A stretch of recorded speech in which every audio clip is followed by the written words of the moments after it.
तो चलिए दोस्तों, आज हम लोग चैप्टर 3 करने वाले हैं एनसीईआरटी की लाइन बाय लाइन का, जिसका नाम है मेटल एंड नॉन मेटल।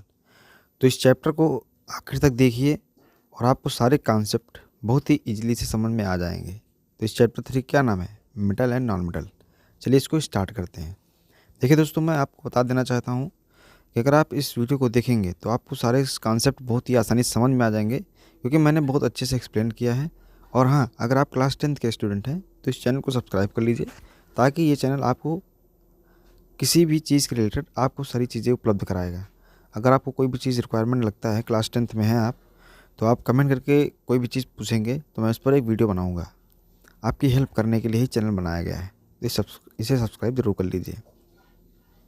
चलिए शुरू करते हैं। तो इस चैप्टर का नाम है मेटल एंड नॉन मेटल।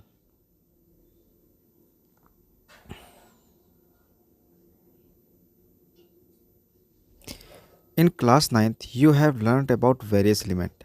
आपने क्लास 9th में अलग अलग तरह एलिमेंट के बारे में पढ़ा होगा। You have seen that elements can be classified as metal and non metal. आप जानते हैं कि एलिमेंट को ही हम दो तरीके से क्लासीफाई कर सकते हैं। किन किन तरीक़ों से? एक तो है मेटल और दूसरा है non metal.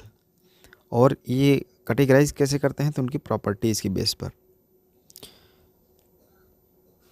Think of some use of metals and non metal in your daily life. चलो सोचो कि आपके जीवन में मेटल और नॉन मेटल क्या क्या काम है। What properties did you think of while categorize elements metal and non metal. कौन सी ऐसी प्रॉपर्टीज होती हैं जिनके बेसिस पर हम एलिमेंट को मेटल और नॉन मेटल पे डिवाइड कर देते हैं। How are these properties related to use of this element. कौन सी प्रॉपर्टीज़ हैं जो उनको अलग अलग यूज़ के लिए डिवाइड कर देती हैं। Let us look at some of the properties in detail. चलिए आगे पढ़ते हैं इसके बारे में।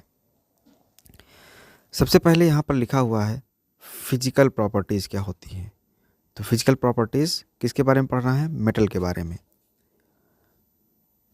The easiest way to start grouping substance is by comparing their physical properties. सबसे अगर आसान तरीका है एलिमेंट्स को बांटने का, तो क्या तुलना कर लें? उनकी फिजिकल प्रॉपर्टीज़ तुलना कर लें। Let us study this with the help of following activities. चलिए हम इसको पढ़ते हैं एक एक्टिविटी के माध्यम से। फॉर परफॉर्मिंग एक्टिविटी 3.1 एंड 3.6, ये जो एक्टिविटी दी गई है, collect the sample of following metal, यानी कि यहाँ पर iron, copper, aluminium, magnesium, sodium, lead, zinc, ये सब लिया गया है। And any other metal that is easily available. तो ये आसपास होंगे, यहाँ पर लिए गए हैं।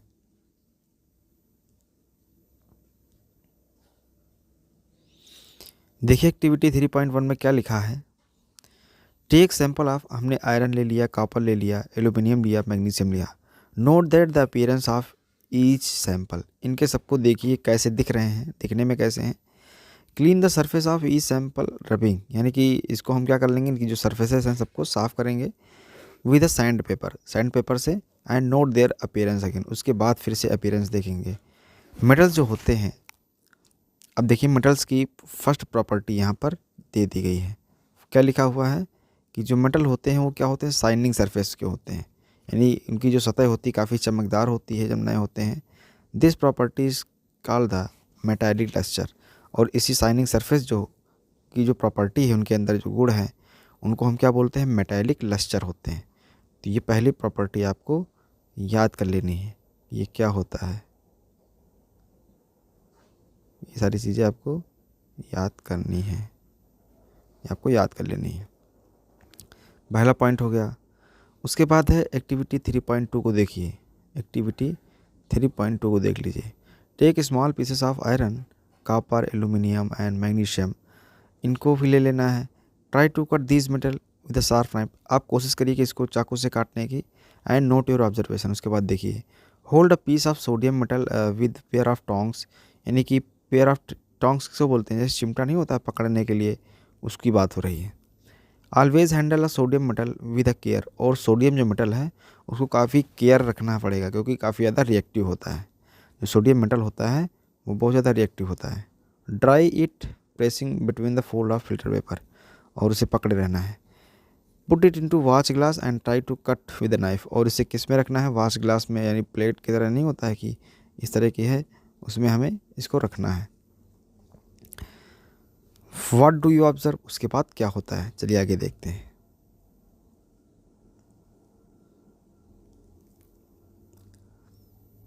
अब देखिए दोस्तों, यहाँ पर प्रॉपर्टी नंबर 2 आ गई। You will find that metal are generally hard. तो मेटल्स कैसे होते हैं दूसरी प्रॉपर्टी में, कैसे होते हैं, ज़्यादातर हार्ड होते हैं। The hardness varies from metal to metal. लेकिन ये जो हार्डनेस होती है ये क्या करती रहती है, ये वेरी करती रहती है। ये क्या करती रहती है, वेरी करती रहती है। तो ये प्रॉपर्टी भी आपको याद कर लेना है कि ज़्यादातर मेटल कैसे होते हैं, हार्ड होते हैं। अब देखिए एक्टिविटी 3.3 में आ जाइए। यहाँ पर लिखा हुआ है टेक पीसेस ऑफ आयरन। आपको कुछ टुकड़े लेना है आयरन के, जिंक के, लेड के और कापर के। Place any one metal on a block of iron, यानी कि यहाँ पर कोई भी मेटल रखना है आयरन के टुकड़ों में, एंड स्ट्राइक इट 4 और 5 टाइम्स देन हैमर, और उस पर क्या करना है, हथौड़े से मारना है। व्हाट डू यू ऑब्जर्व, उसके बाद क्या होता है, रिपीट विद अदर मेटल, और यही सारी चीज़ें और भी मेटल के साथ करिए। Record the change in the shape of metal, और उसके बाद क्या मेटल में चेंज आ रहा है शेप में, वो भी देखना है।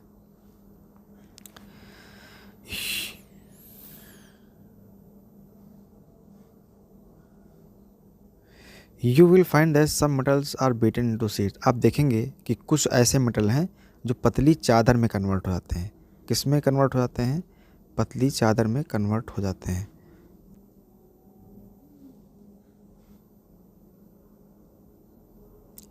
ये तीसरी प्रॉपर्टी यहाँ पर दे दी गई है। लिखा हुआ है you will find that the some metal are beaten into thin, यानी कि जब हम हथौड़े मारेंगे तो कुछ पतली पतली चादर में कन्वर्ट हो जाते हैं। This property is called the malleability. इसको क्या हम बोलते हैं, मैलिएबिलिटी बोलते हैं।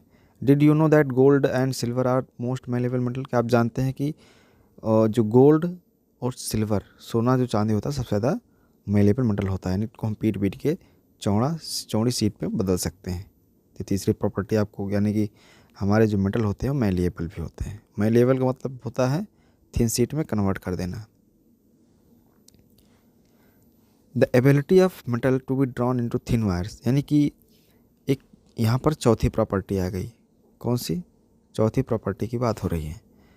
लिखा हुआ है कि जो एबिलिटी ऑफ मेटल, यानी कि जो मेटल की एबिलिटी होती है कि उनको हम खींच सकते हैं थिन वायर में, पतले पतले वायर्स में, और इसे क्या बोलते हैं, डक्टिलिटी बोला जाता है। इसे क्या बोला जाता है, डक्टिलिटी। तो यानी कि डक्टिलिटी क्या होता है कि the ability of metal to be drawn into thin wires. तो ये भी इसकी प्रॉपर्टी है, इसको भी याद कर लेना है। लिखा है कि gold is most ductile metal, और सबसे ज़्यादा डक्टाइल मेटल कौन है जिसको हम थिन वायर्स में कन्वर्ट कर सकते हैं, तो वो है गोल्ड। क्या है, गोल्ड है। You will be surprise to know that, आप बहुत ज़्यादा आश्चर्यचकित हो जाएंगे ये जानकर, that a wire of 2 kilometre, यानी कि 2 किलोमीटर लेंथ वाला, can be drawn from 1 gram of gold, यानी 1 ग्राम गोल्ड से 2 किलोमीटर लेंथ तक हम इसको खींच सकते हैं। बहुत ज़्यादा क्या होता है, डक्टाइल होता है सोना। It is because of their malleability and ductility, क्योंकि ये सोना जो है इसके अंदर मैलिबिलिटी भी हो सकता है, यानी कि चादर में बहुत ज़्यादा कन्वर्ट कर सकते हैं, और डक्टिलिटी का मतलब क्या होता है, थिन वायर्स में भी इसको इंक्रीज कर सकते हैं। That metal can be given into different shapes according to their our needs, और इसी वजह से हम लोग क्या करते हैं कि सोने को अलग अलग शेप्स में कन्वर्ट कर देते हैं। Can you name some metal that are use for making cooking vessel. क्या आप जानते हैं कि कुछ ऐसे मेटल हैं जिनको हम कुकिंग वेसल, यानी कि भोजन बनाने वाले बर्तन बनाते हैं। Did you know why these metal are use for making vessel. आप सोचिए कि इन्हीं मेटल का यूज़ क्यों करते हैं वेसल बनाने के लिए। Let us do the following activity to find out the answer. चलिए इनका यूज़ करते हैं कि ये इन्हीं का यूज़ क्यों करते हैं बर्तन बनाने के लिए। आगे की एक्टिविटी पढ़ते हैं।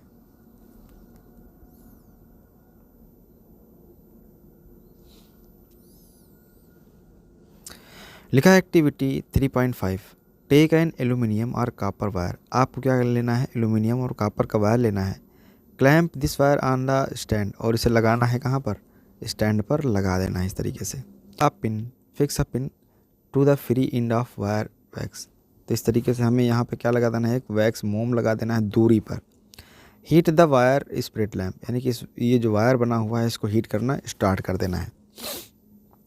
विद अ कैंडल, एक कैंडल बोल सकते हैं, बर्नर बोल सकते हैं, near the place where it is clamped, तो वहाँ पे करना है जहाँ से ये लगा हुआ है, यानी कि इसी के आसपास ही यहीं कहीं हीट कर देना है।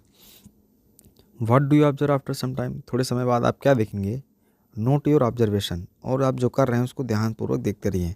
Does the metal wire melt, यानी कि जो क्या मेटल वायर था वो पिघलना शुरू हो गया है, ऐसा नहीं होता है। ये जो वैक्स होगा ये हीट क्या हो जाती है, यहाँ से ट्रांसफ़र होकर, क्योंकि जो हमारे मेटल होते हैं वो क्या होते हैं, गुड कंडक्टर ऑफ हीट होते हैं। यही बताने का प्रयास किया जाएगा आगे।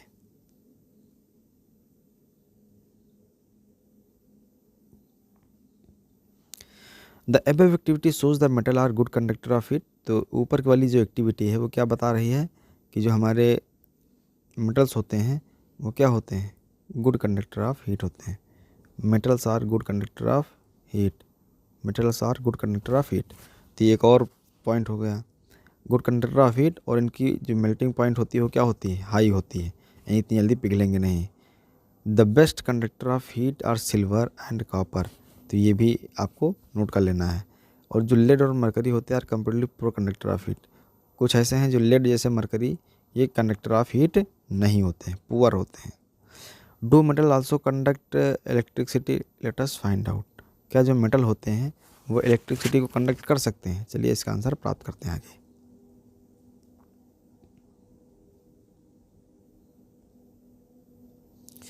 यहाँ पे एक्टिविटी 3.6 लिखी गई है, setup an electric current as shown in the figure. ये जो है इस तरीके से आपको लगाना है पूरा।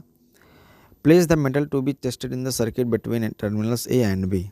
टर्मिनल ए और बी के बीच में क्या लगा देना है, आपको मेटल लगाना है। डज द बल्ब ग्लो, क्या ये जो बल्ब है वो ग्लो करेगा, जलेगा? व्हाट डज दिस इंडिकेट, क्या होता है? तो यहाँ पर देखिए लिखा हुआ है कि जो हमारे मेटल्स होते हैं वो क्या होते हैं, मेटल्स जो होते हैं वो गुड कंडक्टर ऑफ इलेक्ट्रिसिटी होते हैं। तो ये भी आपको पता होना चाहिए। बाकी यहाँ पर सारी चीज़ें आपको समझाई गई हैं। चलिए मैं बताता हूँ। You must have seen that the wires that carry current in your homes have a coating of polyvinyl chloride PVC on a rubber like material. आपने देखा होगा कि आपके जो घर में वायर्स होते हैं जिसमें करंट जाती है आपके घरों में, उनके ऊपर एक कोटिंग होती है इन वायर्स के ऊपर। वो किससे बने होते हैं? पीवीसी से, जिसका फुल फॉर्म ये होता है पॉलीविनाइल क्लोराइड बोलते हैं, या फिर इसी को हम क्या बोलते हैं, रबर लाइक मटेरियल भी बोलते हैं।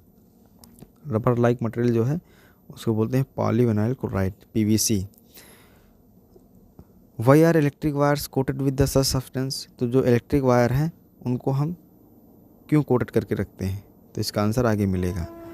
What happens when metal strike a hard surface. क्या होता होगा कि जब मेटल जो है किसी चीज़ से टकराता है या स्ट्राइक करता है हार्ड सरफेस से?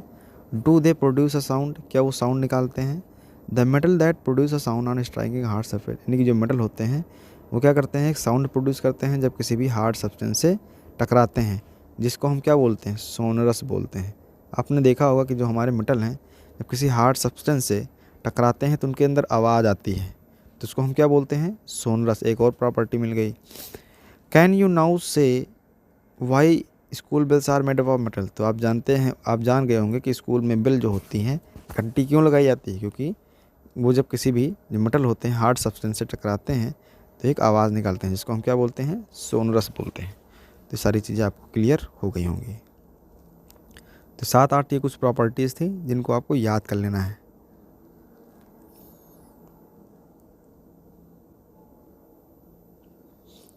उसके बाद हम लोगों को पढ़ना है मेटल एंड नॉन मेटल के बारे में। मेटल एंड नॉन मेटल के बारे में पढ़ना है। लिखा है in the previous classes you have learned that there are very few non metals as compare to the metal. यानी कि हम जानते हैं कि जो नॉन मेटल हैं उनकी संख्या क्या है, बहुत कम है अगर मेटल की तुलना करी जाए संख्याओं से तब। Some of the example of non metal are carbon. यहाँ पर कुछ एग्जाम्पल दे दिए गए हैं। Some of the example of metal are carbon, sulphur, iodine, hydrogen. ये सब हमारे क्या हैं, नॉन मेटल हैं। Carbon, sulphur, iodine, oxygen, hydrogen वगैरह। यहाँ पे लिखा है कि the non metal are either solid or gases except bromine which is a liquid. देखिए हमारे जो नॉन मेटल होते हैं वो किस रूप में होते हैं, या तो सॉलिड होंगे या फिर गैस होते हैं, यानी कि दो रूपों में पाए जाते हैं। लेकिन एक ऐसा नॉन मेटल है जो किस रूप में पाया जाता है, जो कि ब्रोमीन जो है वो लिक्विड के फॉर्म में पाया जाता है। वो एक्सेप्शन है जो कि आपको याद कर लेना है। तो लिक्विड में कौन सा पाया जाता है, तो आपको याद कर लेना है ब्रोमीन। ब्रोमीन का सिंबल क्या होता है, ये होता है। तो आपको याद कर लेना है। उसके बाद लिखा हुआ है do non metal also have physical property similar to the metals. क्या जो नॉन मेटल होते हैं उनकी प्रॉपर्टीज़ सेम होती है मेटल के? तो ऐसा नहीं होता है। चलिए आगे देखते हैं।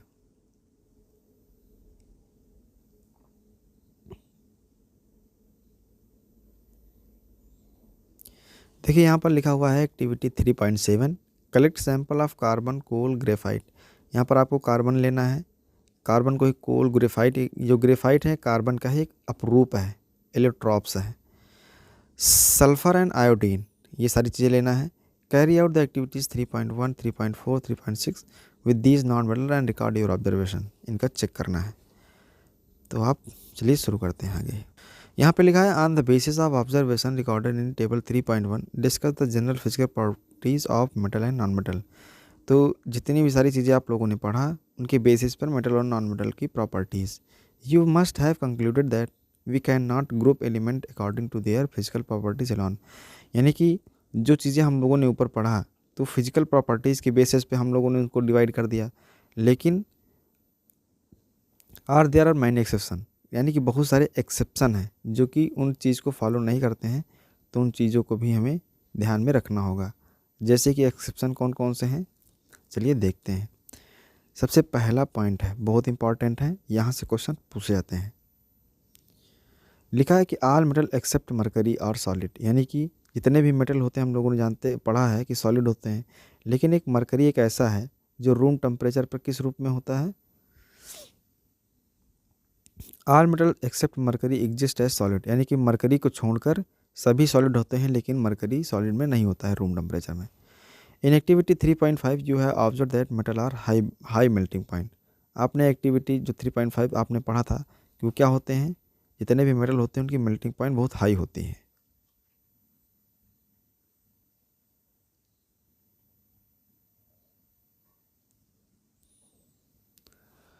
यहाँ पे देखिए लिखा है कि पॉइंट गैलियम सीजियम है वेरी लो मेल्टिंग पॉइंट, लेकिन जितने भी मेटल होते हैं उनकी सबकी तो मेल्टिंग पॉइंट हाई होती है, लेकिन यहाँ पर कुछ ऐसे हैं जिनकी गैलियम और सीजियम ऐसी हैं जिनकी मेल्टिंग पॉइंट क्या होती है, लो होती है, मेटल होने के बावजूद भी। तो ये एक्सेप्शन है। These two metal will melt if you keep them on your palm. अगर आप इनको सिर्फ अपनी हथेली में रखेंगे तभी ये क्या हो जाएंगे, ये मेल्ट हो जाएंगे। तो भी आपको मालूम होना चाहिए। Iodine is a non metal. Iodine इसमें क्या है, एक नॉन मेटल है जो कि लश्चरस होता है। आयोडीन एक नॉन मेटल है लेकिन इस पर लश्चरस होता है। तो ये भी आपको मालूम होना चाहिए। उसके बाद है carbon is a non metal. Carbon क्या है, एक नॉन मेटल है that can exist in different form, और इसके कई सारे रूपों में पाया जाता है। Each called a allotrope. तो देखिए जो हमने बताया था वो आपको मालूम होना चाहिए कि कार्बन अगर अलग अलग रूपों में पाया जाता है उसे क्या बोलते हैं, एलोट्रॉप बोलते हैं। इसे कौन कौन से रूप में, जैसे कार्बन ही डायमंड के रूप में पाया जाता है, ये भी एक क्या है, एलोट्रॉप ऑफ कार्बन है, यानी कि कार्बन का ही एक अपर रूप है। Is the hardest natural substance known as very high melting point and boiling point. देखिए ये जो है सबसे हार्डेस्ट प्राकृतिक सब्सटेंस है जिसको, और इसका क्या होता है, बहुत ही very high melting and boiling point होता है। इसका जो मेल्टिंग और बॉइलिंग पॉइंट है वो बहुत ज़्यादा हाई होता है। Graphite another allotrope of carbon. जो ग्रेफाइट होता है इसी तरीके से कार्बन का पहला एलोट्रॉप होता है डायमंड और दूसरा है ग्रेफाइट। ये भी क्या है, अनदर एलोट्रॉप ऑफ कार्बन, ये भी दूसरा रूप है। और ग्रेफाइट क्या करता है, ये बहुत ही बढ़िया है कंडक्टर ऑफ इलेक्ट्रिसिटी ग्रेफाइट। तो ये सब आपको मालूम होना चाहिए। और डायमंड की क्या है, इसकी हाई, ये नॉन मेटल है लेकिन इनका जो मेल्टिंग पॉइंट होता है वो बहुत ज़्यादा हाई होता है। तो ये भी आपको याद कर लेना है।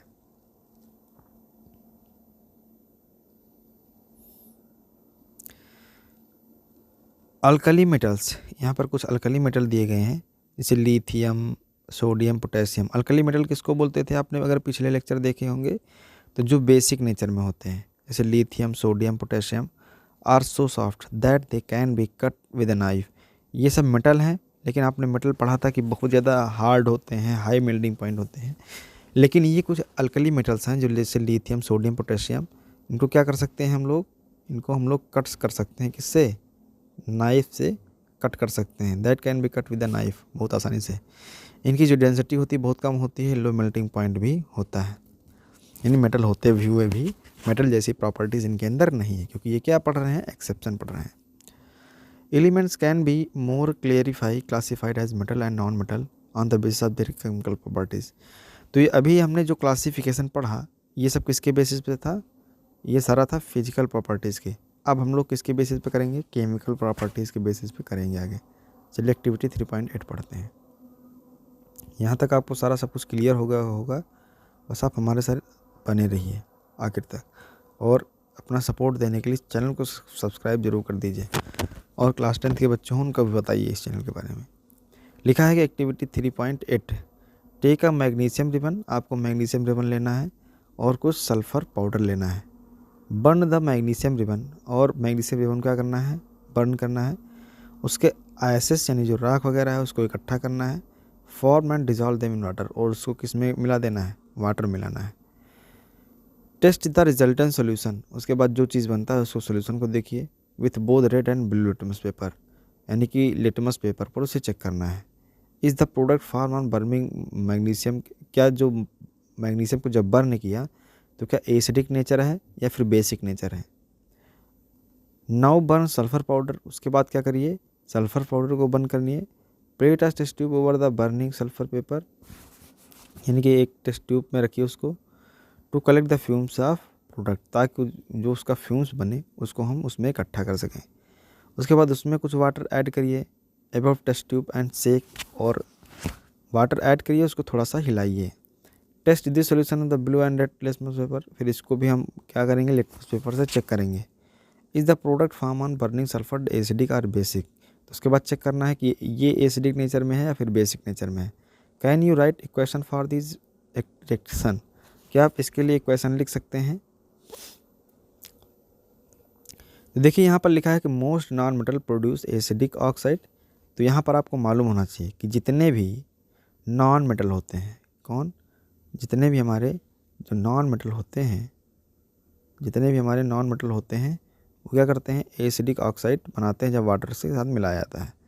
तो ये आपको यहाँ पर बात मालूम होना चाहिए कि जितने भी नॉन मेटल होते हैं वो एसिडिक ऑक्साइड बनाते हैं जब वाटर से मिलाया जाता है।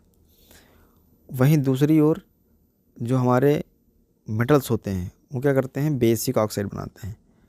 कौन सी ऑक्साइड बनाते हैं, तो बेसिक ऑक्साइड यहाँ पर बनाते हैं। तो ये भी आपको मालूम होना चाहिए। उसके बाद लिखा है you will be learning more about this metal oxide in the next section. तो मेटल ऑक्साइड के बारे में ये पता होना चाहिए। तो आपको यहाँ से एक ही बात याद कर लेना है कि जो हमारे नॉन मेटल होते हैं, नॉन मेटल वो क्या बनाते हैं, एसिडिक ऑक्साइड बनाते हैं। क्या बनाते हैं, एसिडिक ऑक्साइड बनाते हैं। और दूसरा है जो हमारे मेटल होते हैं वो कैसी ऑक्साइड बनाते हैं, बेसिक ऑक्साइड बनाते हैं। तो यहाँ पर ये दो बातें आपको याद कर लेना है। चलिए आगे देखते हैं। अब हम लोगों को पढ़ना है केमिकल प्रॉपर्टीज़ के बारे में। केमिकल प्रॉपर्टीज़ ऑफ मेटल क्या होती हैं, चलिए देखते हैं।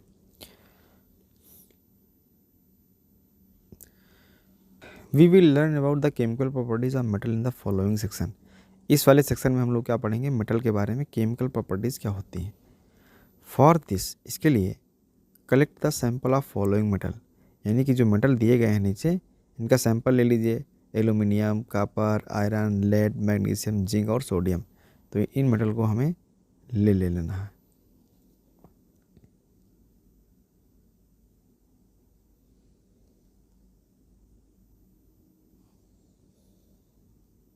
अब हमें पढ़ना है what happens when metal are burned in air, क्या होता होगा जब हम इन मेटल को बर्न करेंगे एयर में। यू हैव सीन, आपने देखा होगा एक्टिविटी 3.8 में, that magnesium burns in air with dazzling white flame. आपने देखा था पिछले चैप्टर में कि जब हम मैग्नीशियम को बर्न करते हैं तो क्या होता है, डेजलिंग वाइट फ्लेम, यानी काफ़ी तेज़ी से सफ़ेद होकर जलता है। Do all metal react in the same number, क्या इसी तरीके से सारे जो मेटल होंगे रिएक्ट करेंगे। Let us check by performing the following activity. चलिए इसको देखते हैं।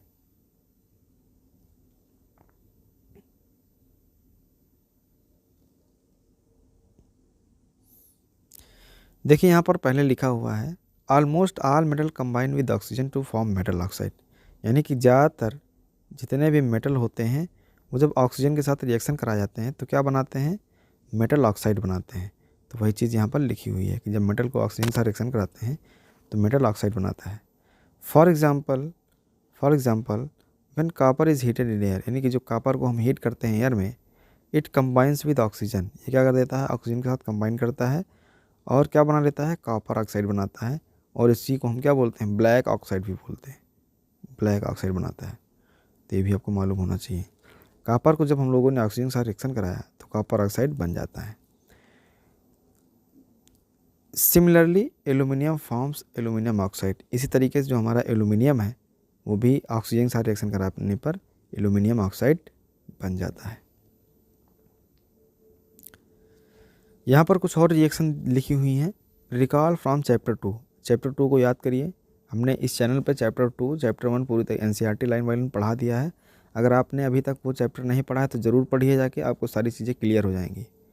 बाकी आपको अगर किसी चीज़ की रिक्वायरमेंट है, आपको लगता है कि ये चीज़ हमें समझ में नहीं आ रही है, किसी भी सब्जेक्ट रिलेटेड कुछ भी अगर पूछना है तो आप कमेंट करके ज़रूर पूछिए। चलिए आगे पढ़ते हैं। रिकॉल फ्रॉम चैप्टर 2, चैप्टर 2 को याद करिए। How copper oxide react with the HCl, यानी कि जो कॉपर ऑक्साइड होता था वो कैसे HCl के साथ रिएक्शन करता था। We have learn that metal oxide are basic in nature, अभी हम लोग ऊपर पढ़ा था कि जो हमारे मेटल ऑक्साइड होते हैं कैसे होते हैं, बेसिक नेचर में होते हैं। But some metals are oxide which is aluminium oxide, कुछ ऐसे मेटल के ऑक्साइड हैं जैसे एल्यूमिनियम ऑक्साइड, जिंक ऑक्साइड, वो क्या उनका जो नेचर होता है, कुछ ऐसे मेटल ऑक्साइड होते हैं जैसे कि एल्यूमिनियम ऑक्साइड, जिंक ऑक्साइड, ये सब एसिडिक नेचर के साथ साथ बेसिक बिहेवियर भी दिखाते हैं, यानी कि दोनों बिहेवियर दिखाते हैं। क्या दिखाते हैं, दोनों चीज़ें दिखाते हैं। तो आपको ये मालूम होना चाहिए।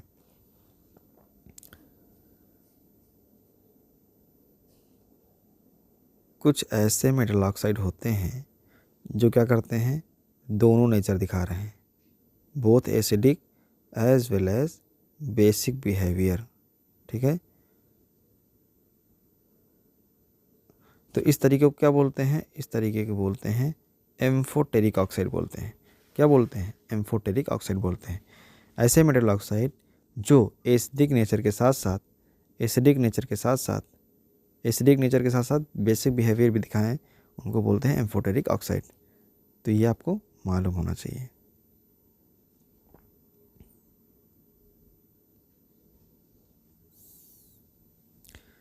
Aluminium oxide reacts in the following manner acid and bases, यानी कि देखिए जो एल्यूमिनियम ऑक्साइड है वो कभी कभी मतलब बेसिक नेचर भी दिखा सकता है और एसिडिक नेचर भी दिखा सकता है। इसलिए जब कभी भी भाई मालूम होगा आपको, जब एसिड बेस की जब आप लोगों ने पीछे रिएक्शन पढ़ा होगा तो एसिड बेस रिएक्शन करके क्या बनाते थे, एसिड बेस जब रिएक्शन करते थे तो हमेशा साल्ट बनाते थे, साल्ट और क्या बनाते थे, प्लस H2O प्रोडक्ट की तरह बनाते थे। तो इसका मतलब आपको मालूम होना चाहिए कि जब ये जो हमारा एल्यूमिनियम ऑक्साइड है एसिडिक नेचर भी दिखा सकता है, बेसिक भी दिखा सकता है।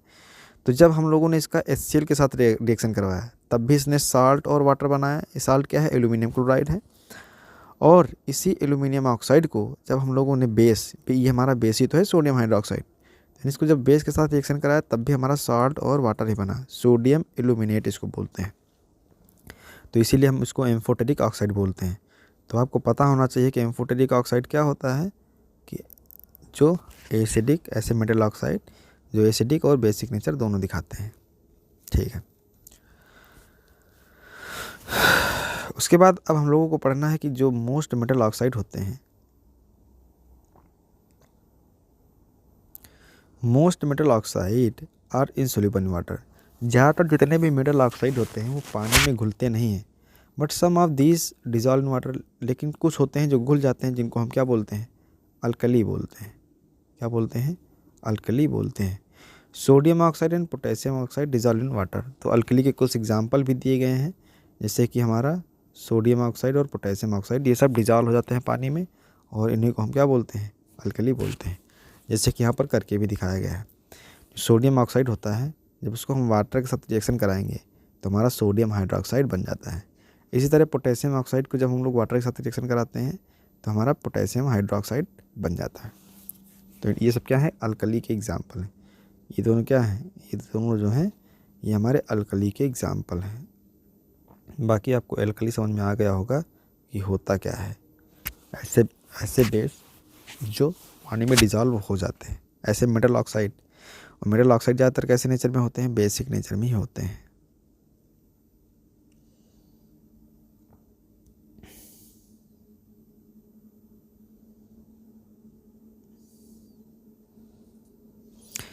यहाँ पे लिखा है कि we have observe in activity 3.9, यानी कि हम लोगों ने एक्टिविटी 3.9 में ये सीखा है that all metal do not react with the oxygen in the same rate.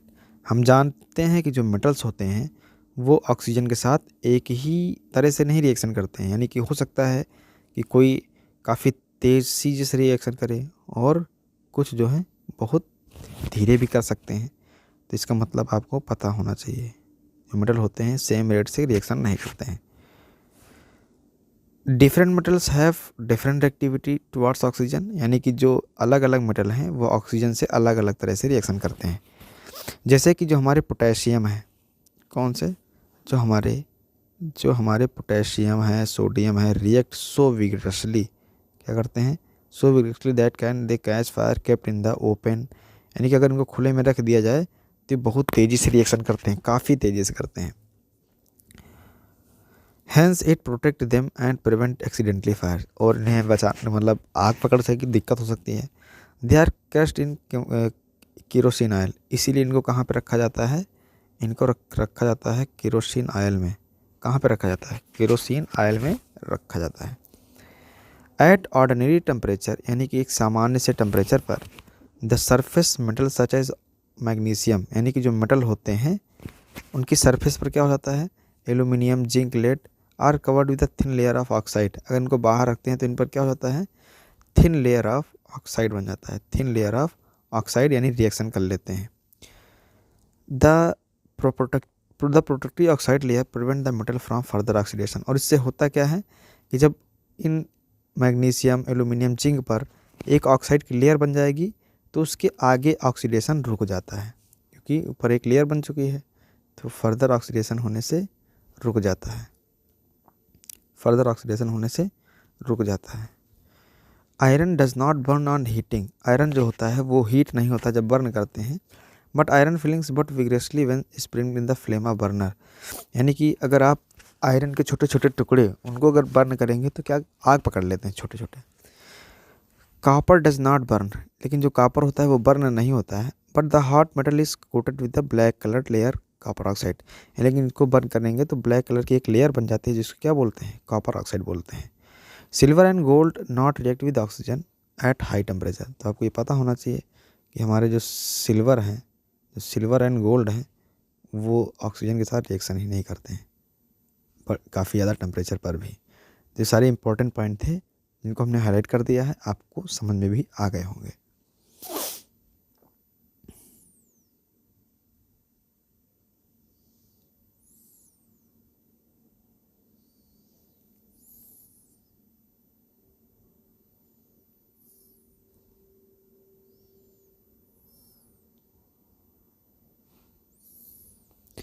अब हम लोगों को पढ़ना है आफ्टर परफॉर्मिंग एक्टिविटी 3.9, यानी कि 3.9 वो एक्टिविटी करने के बाद you must have observe that sodium is most reactive of samples. तो आप लोगों ने देख लिया कि सबसे रिएक्टिव मेटल कौन सा है? तो सोडियम है। कौन है? सोडियम हमारा सबसे ज़्यादा रिएक्टिव होता है।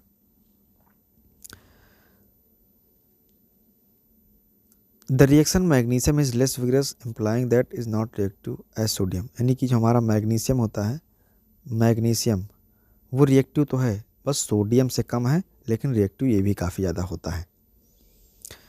But burning oxygen does not help us to decide about the reactivity of zinc, iron, copper, lead, लेकिन ऑक्सीजन की रिएक्शन कराने के आधार पर हम ये नहीं पता लगा पाते कि जिंक, आयरन, कॉपर, लेड में से कौन ज़्यादा रिएक्टिव है। Let us see more reaction to arrive at conclusion about the order of reactivity, यानी कि अब हम लोग क्या सीख लेंगे आगे चल के? रिएक्टिविटी ऑफ द मेटल के बारे में सीखेंगे, यानी कि जब हम इनकी और ज़्यादा रिएक्शन पढ़ेंगे या सीखेंगे तब जाके हमको ये आंसर पता चल जाएगा कि कौन, एक क्रम तैयार कर लेंगे। रिएक्टिविटी सीरीज़ जो जिन लोगों ने पढ़ा होगा उनको मालूम होगा कि इससे हमें एक रिएक्टिविटी सीरीज़ मिल जाएगी। अब हम लोगों को पढ़ना है what happens when metal react with the water, यानी कि जब क्या होता है जब हम मेटल को रिएक्शन कराते हैं वाटर के साथ।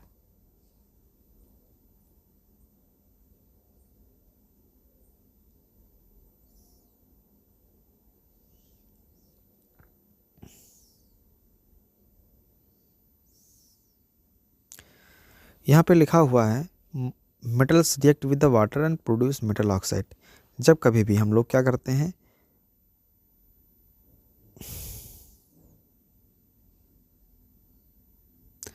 यहाँ पर लिखा हुआ है कि जब हम लोग मेटल को रिएक्ट कराते हैं वाटर के साथ तो क्या बनाते हैं, मेटल ऑक्साइड बनाते हैं और हाइड्रोजन गैस बनती है। मेटल ऑक्साइड जो होते हैं वो वाटर में सोल्यूबल होते हैं, डिजॉल्व हो जाते हैं to further form metal hydroxide, और उसके बाद मेटल हाइड्रोक्साइड बना लेते हैं। All metal do not react with water, लेकिन सभी जो मेटल हैं वाटर के साथ रिएक्शन नहीं करते हैं।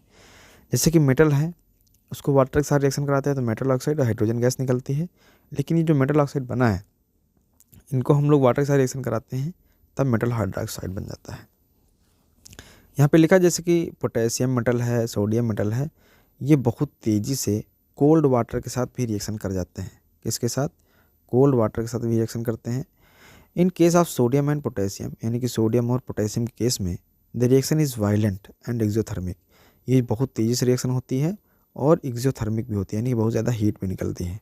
That evolve hydrogen immediately catches fire, और इसीलिए कई बार रिएक्शन में आग भी पकड़ सकती है।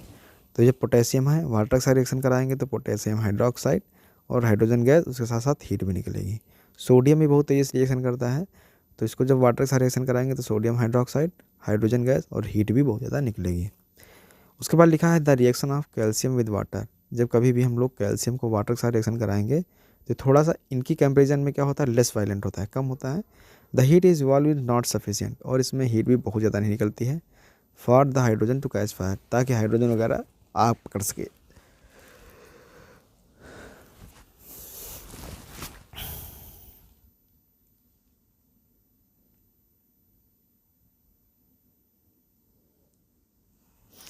हम लोगों को पढ़ना है कैल्शियम स्टार्ट फ्लोटिंग। हम देखते हैं कि कैल्शियम क्या करना था शुरू कर देता है, फ्लोट करना शुरू कर देता है because the bubbles of hydrogen gas form stick, क्योंकि जो बबल्स होते हैं हाइड्रोजन के वो क्या करते हैं, चिपक जाते हैं to the surface of metal की सरफेस के साथ। Magnesium does not react with the cold water, लेकिन जो हमारा मैग्नीशियम होता है वो कोल्ड वाटर के साथ रिएक्शन नहीं करता है। It react with hot water, उसके लिए पानी गर्म होना चाहिए to form a magnesium hydroxide, ताकि वो मैग्नीशियम हाइड्रोक्साइड बना पाए और हाइड्रोजन बना पाए। It also start floating due the metal of, ये भी क्या करता है, पानी पे फ्लोट होना शुरू हो जाता है, क्योंकि जो बबल्स होते हैं हाइड्रोजन के वो इस पर चिपके रहते हैं। जैसे कुछ मेटल होते हैं जैसे एल्यूमिनियम, आयरन, जिंक, ये क्या करते हैं, do not react either with cold और हॉट वाटर, ये तो भैया दोनों से नहीं रिएक्शन करते हैं, ना कोल्ड वाटर ना hot water, but they react with the steam.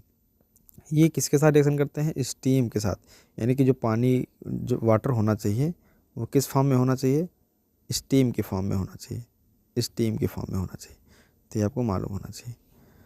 But they react to form metal oxide and hydrogen, तो ये आपको पता होना चाहिए।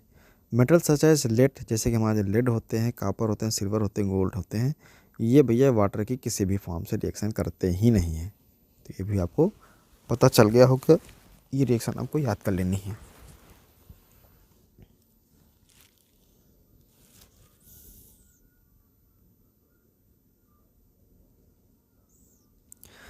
उसके बाद लिखा हुआ है क्या होता है जब हम लोग रिएक्शन कराते हैं मेटल की एसिड के साथ, यानी कि मेटल की एसिड के साथ रिएक्शन कराते हैं तो क्या होता है। You already learn that metals react with the acid to give us salt and hydrogen. हम जानते हैं कि जब मेटल की रिएक्शन कराते हैं एसिड के साथ तो साल्ट और हाइड्रोजन गैस बनता है।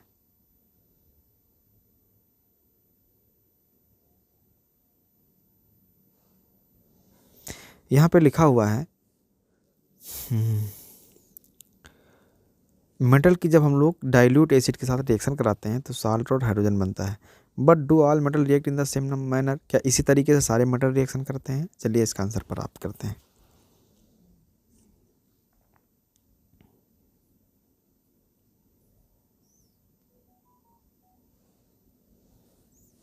यहाँ पे लिखा है write equation for the reaction of magnesium, aluminium, zinc and iron to dilute hydrochloric acid. यानी कि मैग्नीशियम, एल्यूमिनियम, जिंक और आयरन की रिएक्शन कराइए HCl के साथ।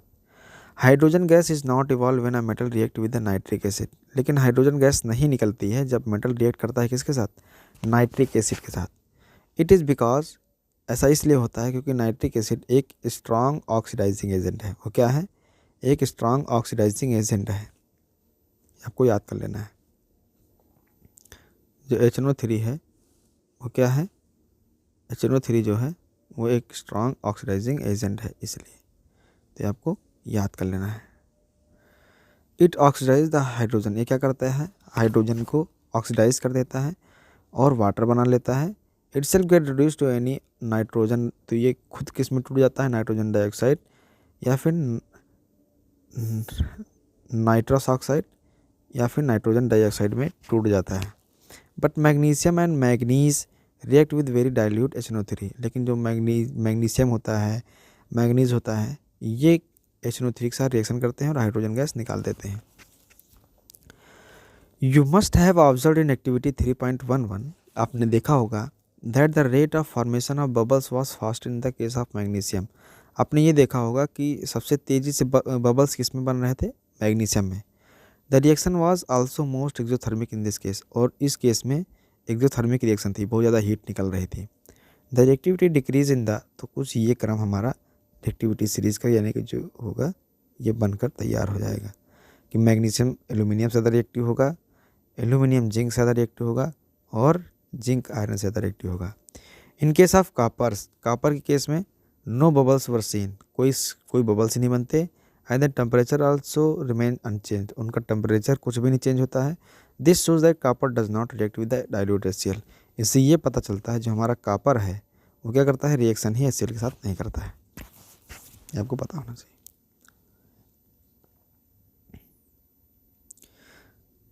चलिए दोस्तों, ये पार्ट 1 यहीं तक रखते हैं। अगर आपको ये क्लियर हो गया होगा तो कमेंट करके ज़रूर बता दीजिएगा। बाकी जल्द ही मिलेंगे पार्ट 2 के साथ।